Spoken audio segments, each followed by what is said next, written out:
Kita lanjutkan lagi diskusi kita tentang ini apa? Kimia ya, tryout kimia. Ya, kita sekarang sudah pada nomor 21. Oke. Kita mulai, kita baca dulu. Dua orang pelajar mengadakan kegiatan perkemahan di gunung dengan ketinggian 2000 meter di atas permukaan laut. Kadar oksigen dan kerapatan gas berkurang di ketinggian. Ya, ini misalnya bumi ya, semakin ke atas itu kerapatan udara semakin berkurang. Ya, jadi kerapatan udara atau tekanan udara P-nya semakin turun. Ya, tekanan itu 1 atmosfer itu kalau di permukaan air laut. Oke ya. Sedangkan tekanan udara di pesisir pantai adalah 1 atm ya. 1 atm itu adalah tekanan di permukaan air laut, semakin ke atas semakin rendah. Kedua pelajar ini terlibat dalam diskusi karena mengingat fenomena sifat koligatif larutan saat mereka bermaksud membuat teh manis di depan perkemahannya. Sifat koligatif. Apa itu sifat koligatif? Sifat koligatif adalah sifat kimia ya. Sifat koligatif ini adalah sifat kimia yang ditinjau dari partikel yang terlarut ya, sifat yang ditinjau dari partikel ya, partikel yang terlarut. Jadi yang dibicarakan di sifat koligatif ini sebenarnya malah sifat fisikanya bukan kimianya ya, bukan.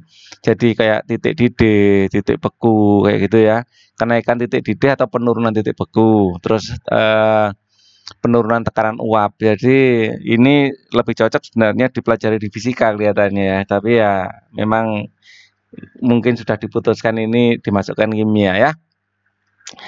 Fenomena sifat koligatif larutan saat mereka bermaksud membuat teh manis di depan kemahnya.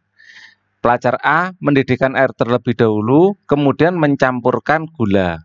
Sedangkan pelajar B mencampurkan gula terlebih dahulu. Ya, ini pelajar A. Pelajar A ini mendidihkan air terlebih dahulu. Jadi air dididihkan dulu. Jadi pelajar A ini mendidihkan air.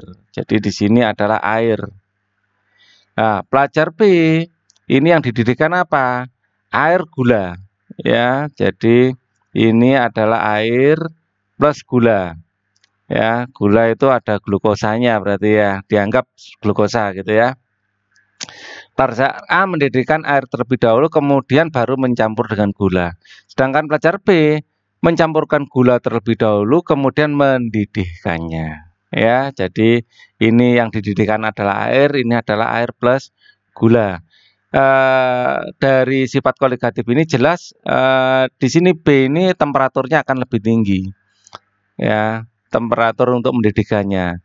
TA ini yang standar ya, ini standarnya air, ini temperatur dengan tekanan yang sama ya, tekanan sama itu TB lebih tinggi karena ada larutannya, ada partikel yang terlarut ya, kenaikan titik didih ya.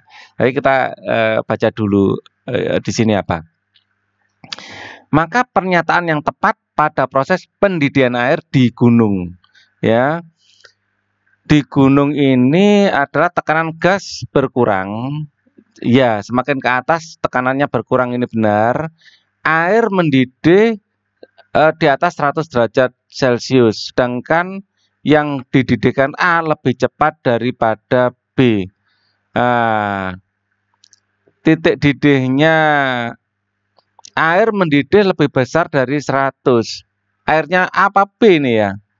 Maka pernyataan yang tepat pada proses pendidihan air di gunung, yang dididihkan A lebih cepat daripada yang dididihkan B. Iya, ini benar. Dan ini yang mendidih di atas 100 ini yang salah. Ya. Di bawah 100 karena semakin turun tekanan. Nah, di sini tekanannya semakin rendah ya, akan mendidih itu perubahan dari apa? Dari cair ke gas. Ya, perubahan dari cair ke gas ini juga akan menjadi lebih rendah kalau tekanan rendah. Kita lihat di sini. Ya, apabila tekanannya direndahkan, suhunya juga akan rendah. Ya, jadi ini salah. Jadi harusnya lebih kecil, tekanan gas berkurang. Lah ini benar. Air mendidih lebih kecil dari 100 derajat Celcius, yang dididihkan A lebih cepat daripada B. Kenapa lebih cepat? Karena B ini dipengaruhi oleh sifat koligatif. Airnya mengandung gula. Ya, karena mengandung gula, maka titik didihnya akan naik. Ya, jadi B yang benar. Untuk tekanan gas berkurang, itu memang semakin ke atas, atmosfer semakin tipis, jadi tekanannya berkurang. Terus untuk air mendidih kurang dari 100 derajat Celcius, itu berdasarkan grafik ini. Ya, jadi semakin berkurang tekanan, suhu ini juga akan semakin berkurang untuk merubah dari cair menjadi gas sebenarnya ya, dari cair menjadi gas. Nah, ini cair menjadi gas ini. Saya salah tunjuk, bukan di sini ya daerahnya. Di sini. Cair jadi gas. Jadi suhunya di sini sama di sini. Ya, terlihat bahwa semakin tinggi semakin rendah tekanan, maka perubahan dari cair menjadi gas itu suhunya juga semakin rendah. Mana ini yang menunjukkan ini? Dari cair ke gas dengan berkurangnya tekanan. Ini dari cair ke gas, suhunya turun apabila ini tekanannya sama-sama 1 atm ya. Kalau yang tekanannya turun ini harusnya di daerah sini ya, di daerah sini.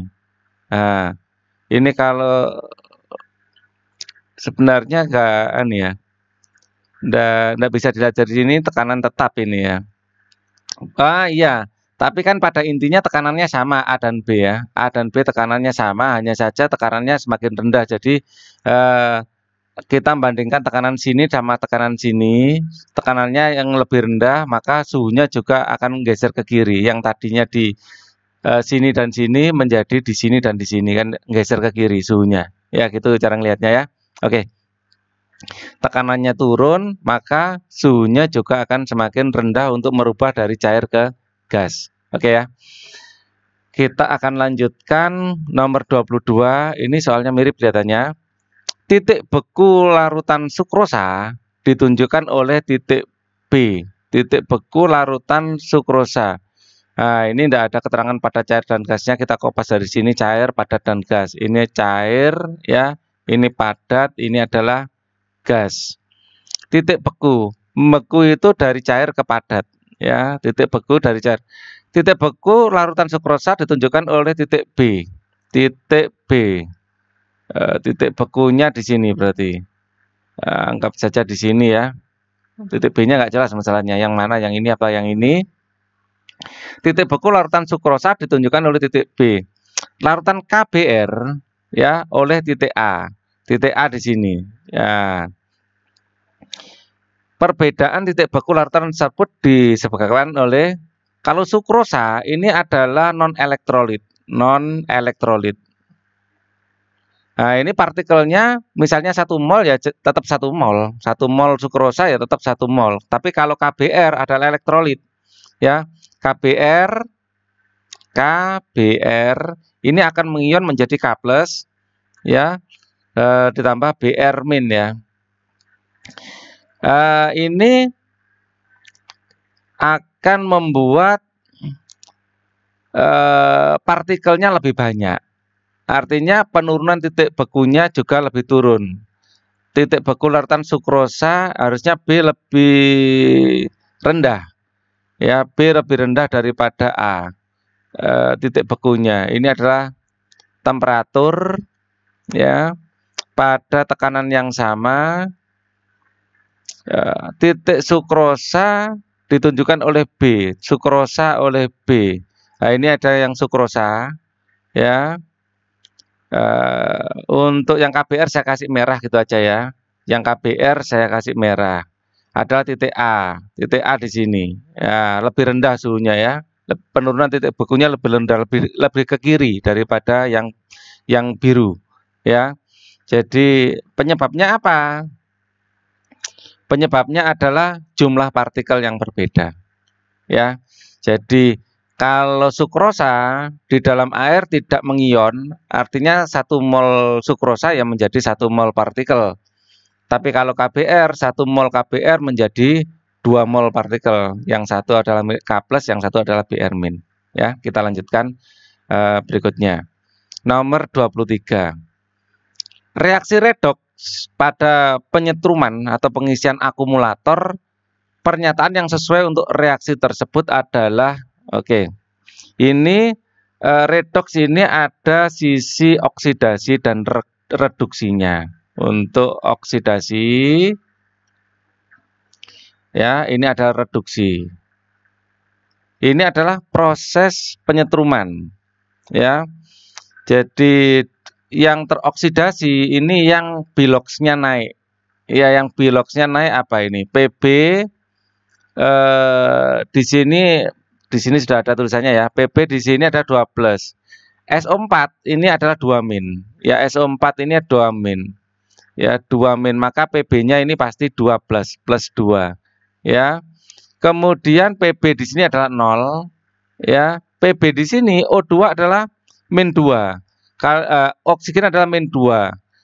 Kalau ada 2 oksigen berarti ini -4 ya. Setiap oksigen -2, ada 2 oksigen berarti -4. Berarti ini +4. Ya.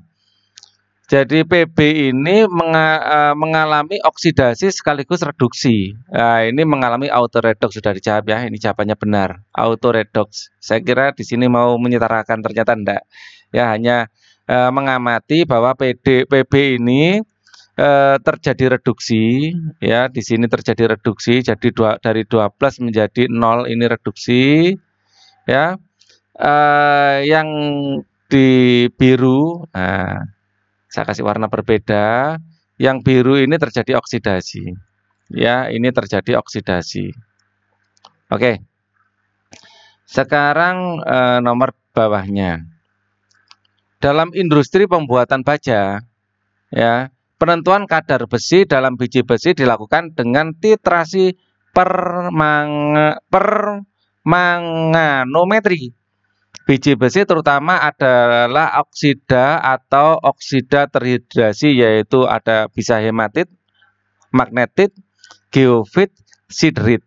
Untuk menganalisa kadar besi dalam mineral-mineral tersebut, untuk menganalisa kadar besi dalam mineral-mineral tersebut, besi dilarutkan dengan pelarut tertentu yang bersifat asam. Ya. Reaksi yang terjadi adalah sebagai berikut. Koefisien ABC berturut-turut adalah, ini baru ada reaksi redoks di sini. Saya kerjakan biasanya redoks membutuhkan banyak tempat ini. Saya mulai dari sini aja ya. Redoks itu ada oksidasi, ada reduksi. Oksidasi, ada reduksi. Nah, untuk oksidasi, di sini yang teroksidasi apa? Fe menjadi Fe3+ ini teroksidasi. Ya, ini adalah oksidasi. Jadi yang teroksidasi adalah Fe, ya. Ini akan Fe2+ ya. 2+ teroksidasi menjadi Fe3+. Fe3+ berarti nambah 1 elektron. Nah, jadi muatan kiri dan kanan kan sama kalau gini. Ya, atau jangan dulu. Ini ditulis dulu ininya, nanti kita setarakan ya. Dan reduksinya ini adalah Mn. Menjadi ini oksidasi ya. Oksidasi, reduksinya itu Mn menjadi Mn12. Jadi ini ada Mn ya, O4- ya, menjadi Mn12. Menjadi Mn2+, seperti itu ya. Nah, sekarang langkah pertama ya, kita akan saya kasih warna lain aja, menyetarakan ini apa, ionnya sama menyertakan atom-atomnya ya. Jadi kalau ini ionnya dulu ya, atomnya kan sudah sama-sama 1 ya. Jadi di kiri 1 Fe, kanan 1 Fe, hanya saja ini ada ditambah 1 elektron biar kompak kiri dan kanan. Sekarang kalau dijumlah 12 kan gitu ya. Nah, untuk yang ini kita lihat di sini adalah ada oksigen sebesar 4. Di sini tidak ada. Nah, kalau bersifat asam ya, kalau bersifat asam ini kekurangan oksigen ditambah H2O. Ditambah H2O. Oksigennya berapa? 4. Di sini berarti 4H2O. Kan seperti itu karena bersifat asam. Misalnya bersifat basa yang ditambah bukan H2O tapi OH-. Ya. Nah, di sini hanya ada 8, di sini tidak ada. Berarti ini ditambah 8H+. Nah, seperti ini. Ya, makanya dia akan bersifat asam karena ketambahan H+-nya ini. Ya. Bukan gitu ya kalimatnya harusnya. Karena ini bersifat asam maka H+-nya bereaksi gitu ya. Maksudnya harusnya saya bikin kalimatnya gitu. Nah, sekarang langkah berikutnya kita lihat muatannya. Ya, di sini muatannya sudah saya sederhanakan ya. Saya bukan sederhanakan, saya setarakan. Muatannya di sini ditambah elektron ya. Penyetaraannya saya kasih warna hijau aja biar kompak. Ya, ini tambah 1 elektron. Kalau di sini penyetaraannya ini di sini ada 2+. Di sini kalau ditambah 8+ tambah 1- ini 7+. Berarti harus dikurangi biar sama-sama 12, ini tambah 5 elektron. Ditambah 5 elektron. Nah, 5E tambah E adalah -6E ya, -6 ya. Ini kan -1, -5, -6 tambah 8 plus 6 tambah 8 kan 12 ya. -6 tambah 8 plus akhirnya menjadi 12. Kiri dan kanan sama. Nah, sekarang langkah berikutnya agar atas dan bawah itu jumlah elektronnya sama yang terlibat, ini dikalikan 5. Oke. Nah, sekarang saya tulis ulang di sini. Berarti untuk sisi oksidasinya ini akan menjadi 5Fe2+ menjadi 5Fe3+ ditambah 5 elektron. Kemudian untuk reduksinya ini akan menjadi 5 elektron. Ini apa adanya dikalikan 1 ya. 5 elektron ditambah MnO4- ditambah 8H+, ya, plusnya agak ke atas kayak pangkat gitu ya. Ini akan menjadi Mn2+ tambah 4H2O. Jadi reaksi totalnya ini kalau kita total akan menjadi 5Fe2+. Ini elektronnya kan bisa kita coret. Nyoretnya pakai merah aja biar lebih greget. Nah, ini kita coret karena di kiri dan kanan itu sama. Terus kemudian ini 5-nya sudah ya. Fe, kemudian MnO4, MnO4- ditambah 8H+, ya, ini akan menjadi di sini 5Fe3+, 5Fe3+ ditambah Mn2+ tambah 4H2O. Ya. Di sini A itu adalah apa? A adalah koefisien di depan Fe. Jadi A-nya adalah 5, A-nya sama dengan 5. B adalah koefisien di depan H+, B-nya sama dengan 8, dan C di depan Mn. Ini adalah 1. Ya. C-nya sama dengan 1. Berarti 3, 8, dan 1 jawabannya adalah yang B. Ya, 3, kok 3, 5, 8, 1.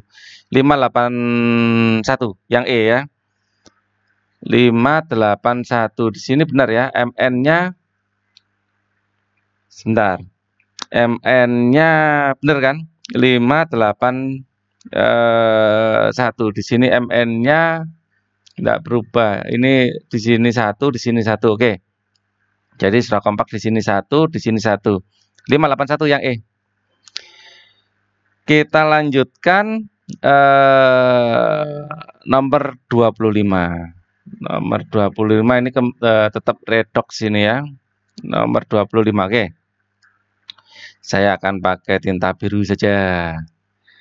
Pemasangan pipa pada proyek pengeboran minyak bumi lepas pantai sangat diperlukan. Namun pipa-pipa terbuat dari baja tetap tidak luput dari perkaratan. Salah satu upaya mencegah terjadinya korosi atau perkaratan pada besi adalah dengan menggunakan metode perlindungan katodik. Perhatikan gambar perlindungan katodik besi ya dengan menggunakan logam lain. Logam yang biasa digunakan untuk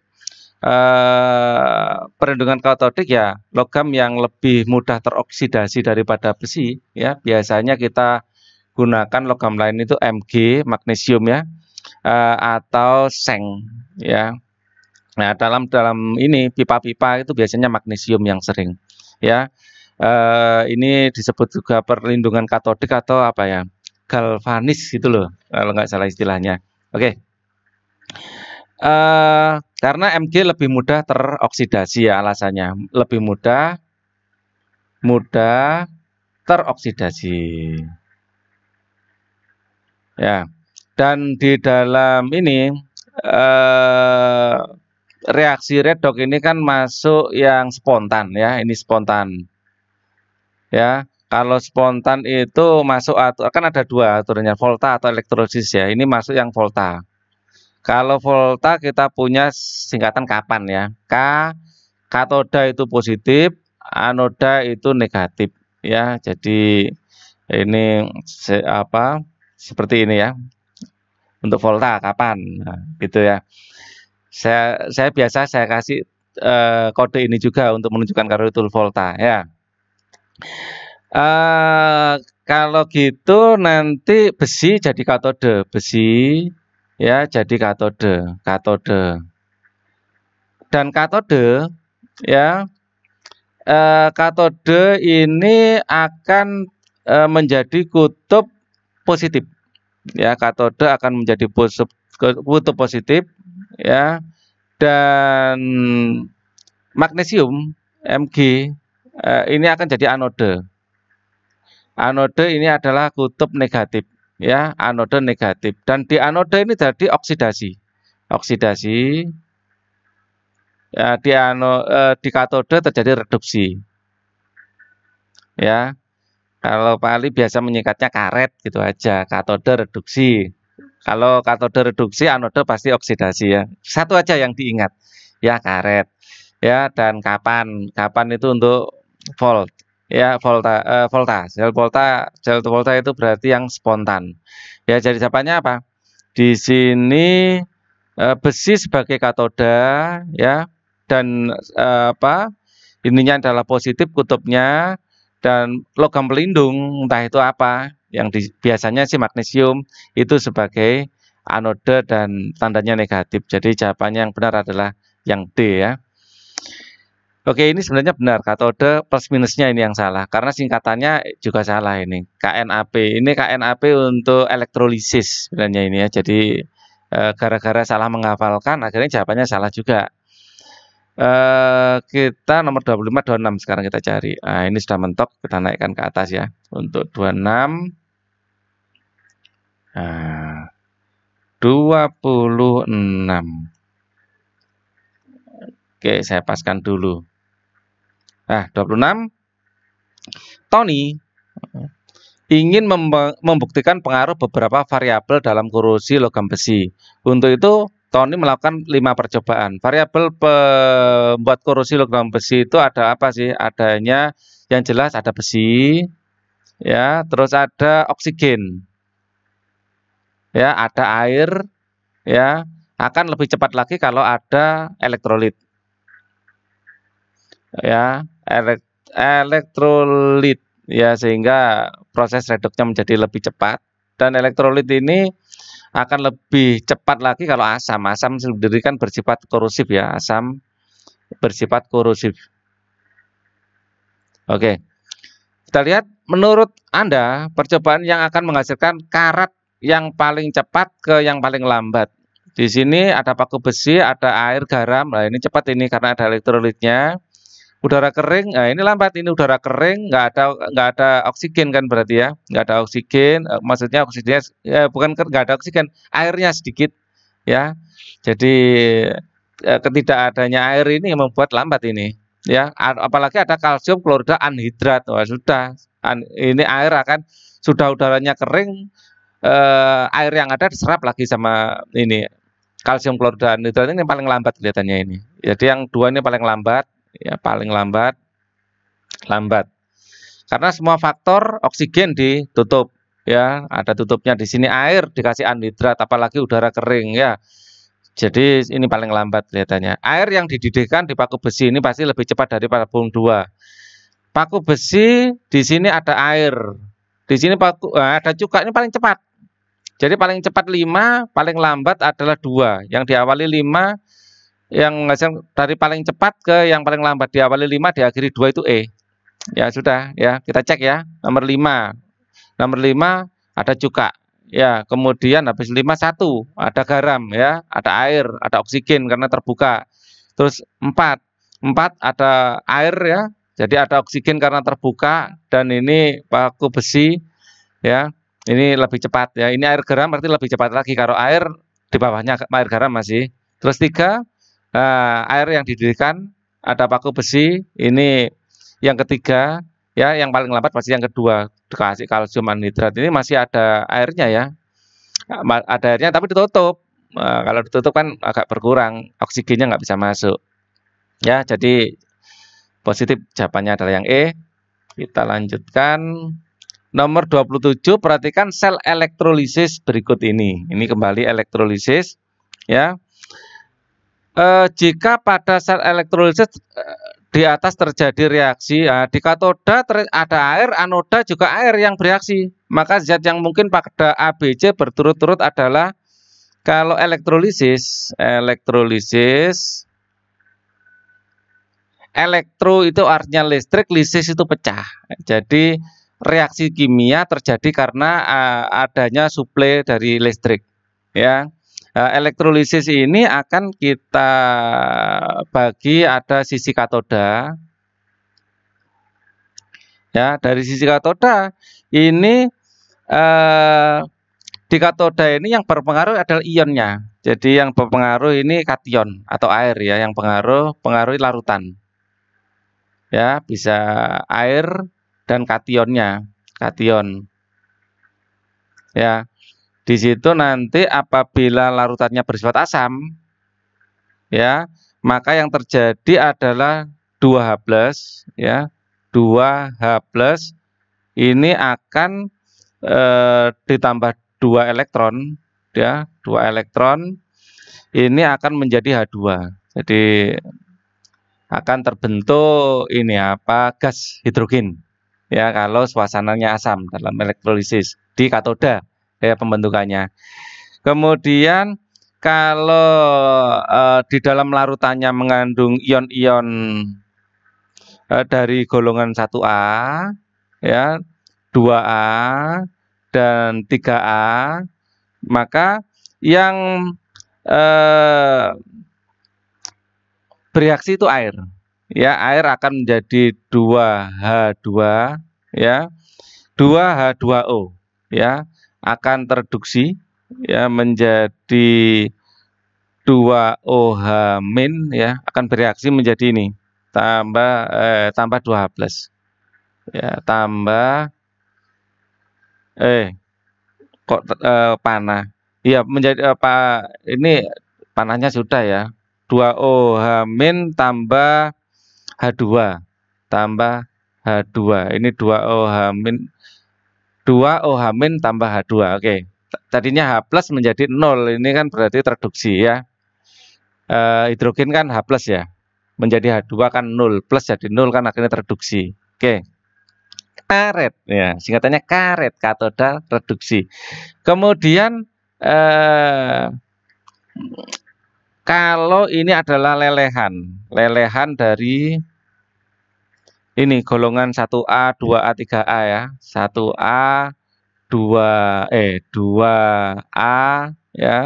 3A, 3-nya Romawi ya. 3A ini akan menjadi reaksi misalnya natrium gitu ya, atau logam secara umum, kasih logam atau natrium aja ya. Natrium misalnya.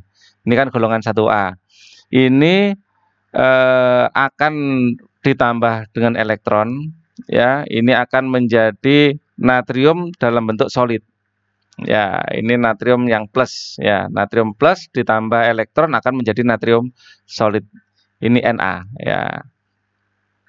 Natrium dalam bentuk padatan. Nah, ini kok jelek banget ya. Na solid. Nah, gitu aja. Kemudian ini lelehan ya. Nah, N-nya kurang, lelehan. Lelehan. Oke, maaf ya tulisannya agak gitu deh. Kemudian ini panahnya kurang panjang. Kalau ada larutan selain ya, larutan selain yang 1A, 2A dan selain 3A, ini yang terjadi apa? Yang terjadi adalah misalnya apa? Selain 1A, 2A, Cu ya, Cu 2 plus. Ini akan tambah 2 elektron ya. Itu akan menjadi Cu ya. Jadi akan apa ya? Terbentuk logam Cu untuk melapisi biasanya ya. Sekarang yang terjadi pada anoda. Yang terjadi pada anoda. Yang terjadi pada anoda ini adalah reaksi oksidasi ya.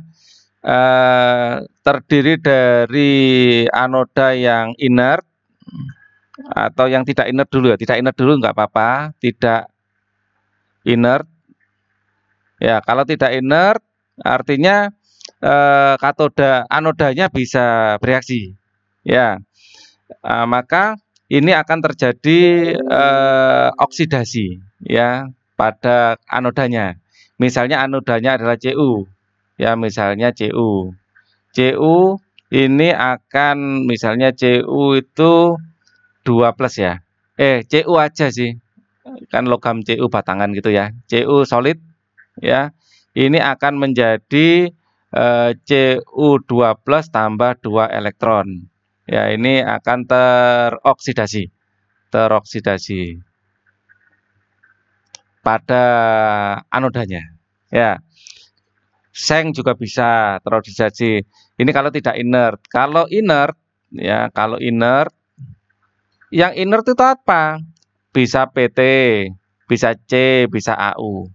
C itu karbon, AU itu adalah emas, PT adalah platina. Ya, ini apabila larutannya itu larutan halida, ya, apabila larutan halida, ya, larutan halida, halida itu golongan 7A, ya, golongan 7A, ini akan terjadi apa ya? Oksidasi ya, oksidasi dari halidanya itu. Misalnya sebagai contoh apa? Cl aja ya. 2Cl min ini akan menjadi Cl2. Seperti itu terjadi oksidasi pembentuk gas ya. Kita bawa ke bawah. Terus misalnya larutan basa. Larutan basa. Kalau larutan basa ini 4OH min ini akan menjadi 2H2O ya, ditambah O2 ya, tambah apa lagi? Tambah 4 elektron. Ya, di sini terjadi oksidasi, yang teroksidasi adalah basanya ya, karena ini larutan basa. Terus satu lagi ya, kalau mengandung ion SO4 2 min misalnya, atau NO3 min. Ini yang teroksidasi adalah air. Jadi 2H2O ya. Ini akan menjadi 4H plus ya, ditambah O2 ditambah 4 elektron. Ya. Jadi itu yang terjadi kalau apa? Mengandung ion SO4 2 min atau NO3. Dan di sini jelas di anoda, kalau kita lihat di anoda sini, ya saya akan menggunakan tinta hijau, ya. Ini yang teroksidasi adalah air, ya. Karena yang teroksidasi adalah air, kita cari ya yang mengandung SO4. Ya, SO4 ya ini, yang mengandung SO4C ini. Ya, yang lain tidak ada ya. Nah, atau NO3. Ya, bisa SO4 atau NO3 ya. Kemudian yang lain enggak. Oke. Kalau yang mengandung OH justru OH-nya yang bereaksi, ya larutan basanya. Ya, maka zat yang mungkin pada ABC, ya ABC, ya kita akan lihat ABC-nya. A, ya ini adalah bagian negatif. Kalau dalam elektrolisis bagian negatif ini berarti katoda, katoda. Ini adalah elektroda negatifnya. Di katoda di sini berarti kita pakai yang merah. Ya, di katoda di sini adalah air. Ya, di katoda ini air. Ya, kalau air kita pakai yang ini. Ya, berarti kita tadi mencurigai ya, B atau C ya dari sisi anodanya. Dan di sini karena terjadi H2O ya, berarti harus ada ion golongan 1A, 2A atau 3A.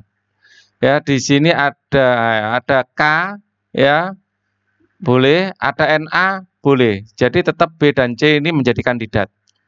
Kemudian pada sisi anodanya ya, di sini B ini ada anoda ya.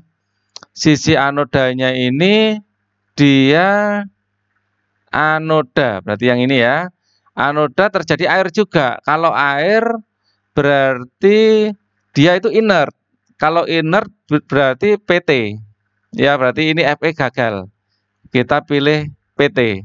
Ya, jadi kelihatannya sih yang C ya. Terus kemudian di katoda untuk yang zat A-nya ya, zat A-nya ini yang jelas katodanya sih nggak ngefek ya, yang berpengaruh adalah larutannya karena dia itu menghasilkan air ya, air tadi urusannya dengan Na ya, jadi kita pilih yang C aja. Kalau Fe depannya sini sih terserah, mau Fe juga boleh. Ya, dari indikator yang lain yang mungkin adalah ini ya. Kalau nggak B di C ternyata di sini mintanya inert karena yang bereaksi adalah air. Ya, kalau tidak inert logamnya akan yang bereaksi. Ya, kita jawab C, clear ya dari penjelasan ini. Sekarang nomor 28. Nomor 28 masih tentang elektrolisis ya. Elektrolisis pada penyepuan sendok perak ya, sendok berperan sebagai katoda. Jadi sendok ini berperan sebagai katoda. Jadi katoda. Ya. Kalau katoda berarti ini kan reaksi elektrolisis ya, elektrolisis. Lisis berarti reaksinya itu enggak spontan. Dan pada elektrolisis ini katoda ini adalah elektroda negatif ya. Kapan ya katoda negatif kan gitu ya, anoda positif. Sendok berperan sebagai katoda ya, dan potongan perak murni, misalnya ini perak murni kita gini aja, sebagai anoda.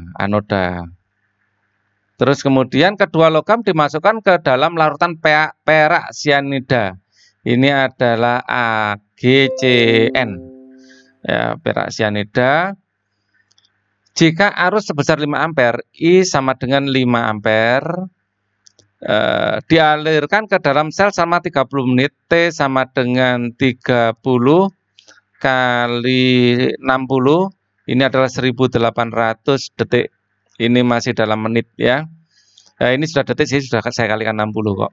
Ya, dari menit jadikan detik ya. Massa logam perak yang melapisi sendok, nah, kita punya rumus adalah massa EIT dibagi 96.500. Nah, ini angka yang harus kalian hafalkan. E sendiri adalah massa ekivalen, yaitu MR dikali bilox. Dibagi bilog, maaf. MR-nya adalah 108 ya, ada di sini 108. Bilognya Ag ini adalah 1 ya. AgCN adalah Ag plus dan Cn min. Ya, ini akan menjadi Ag plus tambah Cn min ya.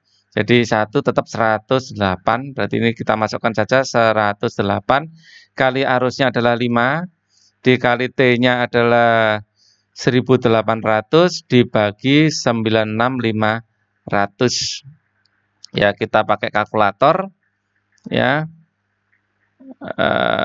108 dikali 5 dikali 1800 dibagi 96500 sama dengan 10,07. Ya, jawabannya adalah C, satuannya adalah gram. Oke, nomor 29. Perhatikan sifat unsur periode ketiga. Unsur periode ketiga. Kecenderungan harga energi ionisasi semakin meningkat sesuai dengan bertambahnya nomor atom. Tetapi terjadi penurunan dari Mg ke Al. Dari Mg ke Kl ini terjadi penurunan. Ya, biasanya kan naik.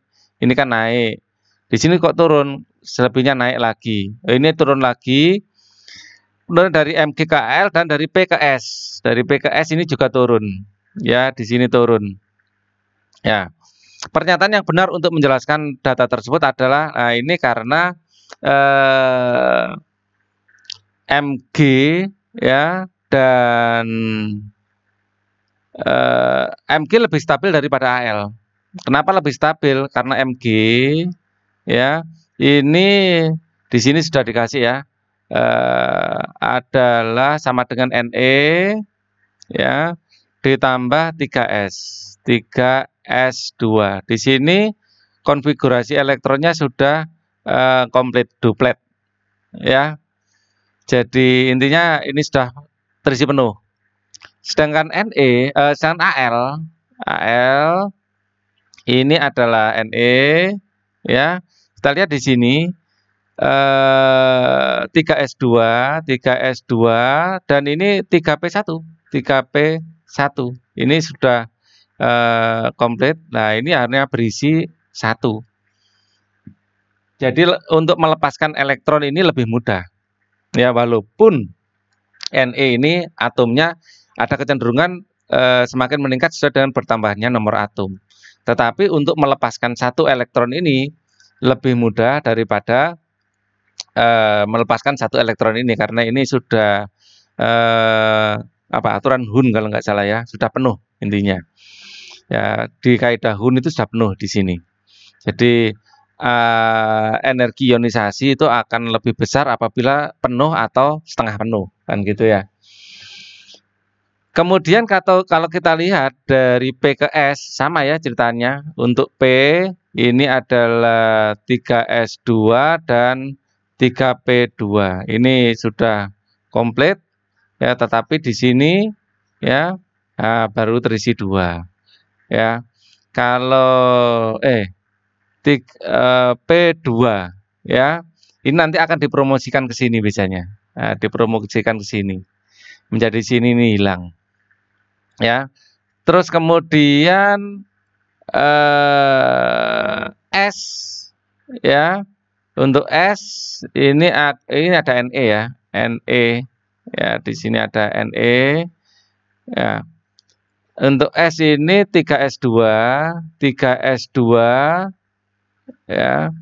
Kemudian ini P3 ya. Ini P3 sudah komplit, berarti nggak perlu promosi. Bentar. Promosi itu biasanya untuk 4 biasanya habis juga ya. Jadi ini saya mundurkan dulu. Ini kan 3 ya. P ya, ini 3. Saya nggak kelihatan tadi. 3 ya. Malah ini 3. Jadi sudah enggak untuk melepas elektron ini menjadi lebih berat daripada yang S. Yang S ini sama ya. Di sini Ne. Di sini harusnya ada Ne-nya. Di sini 3S2 dan 3P4. Di sini sudah komplit. Nah, di sini ada 1 elektron yang menjadi tidak setengah penuh ya. Jadi ini turun ya, dari 1012 menjadi 1000 saja, walaupun sedikit turunnya. Jadi jawabannya adalah yang B. Atom Mg lebih stabil dari Al, P lebih stabil dari S. Yang bikin stabil karena elektronnya sudah penuh gitu loh ya. Jadi ini ada yang elektron yang nggak penuh ya. Di sini mengisi setengah penuh itu lebih stabil daripada yang ada sisanya 1. Nomor 30 ya. Kita di video ini saya akan bahas sampai 30. Nanti 31 sampai 40 video pembahasan selanjutnya ya.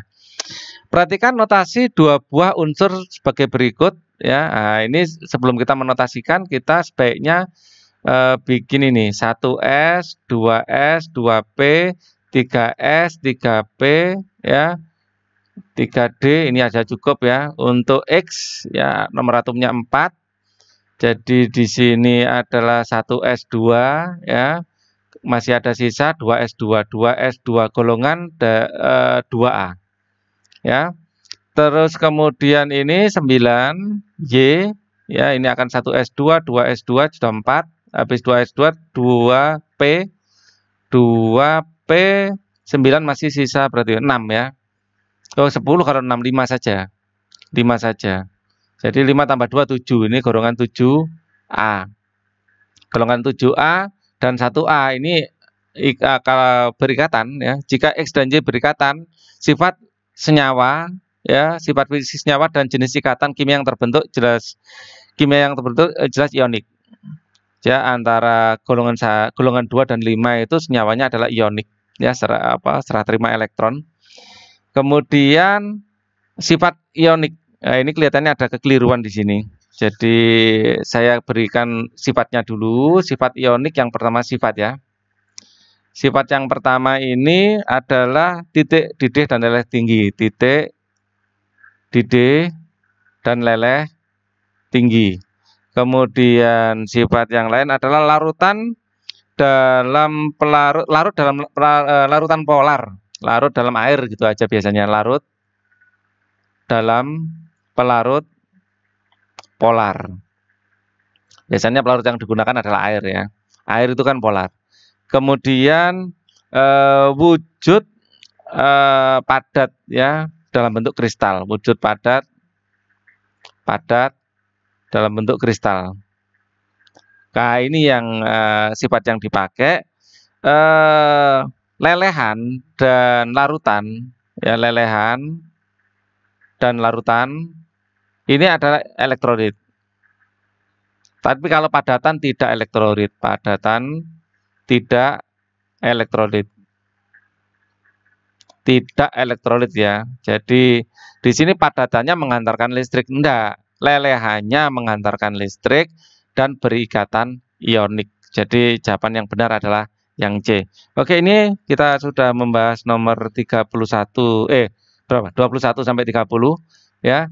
Untuk pembahasan berikutnya tunggu untuk upload berikutnya ya. Untuk video ini saya akhiri sampai di sini dulu. Stop.